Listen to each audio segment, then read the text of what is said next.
জীবনে যাই করেন, কখনোই কারো জন্য নিজের সবটুকু দিয়ে কিছু করবেন না, ভুলেও না। কাউকে শুধরাতে যাবেন না, কারো প্রতি আশাও রাখবেন না। নিজের সবটা দিয়ে কাউকে কখনো সাহায্যও করবেন না, কারো জন্য নিজের জীবন বাজি রাখবেন না। বিশ্বাস করুন, মানুষ এগুলোর মূল্য দিতে পারে না।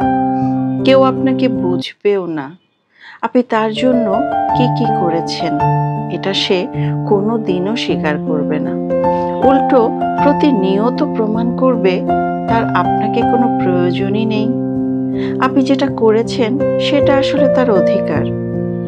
আপনি সবার জন্য সবটাই করবেন, কিন্তু দিন শেষে আপনার অবস্থান হবে আস্থা করে। কেউ আপনাকে ফিরেও দেখবে না।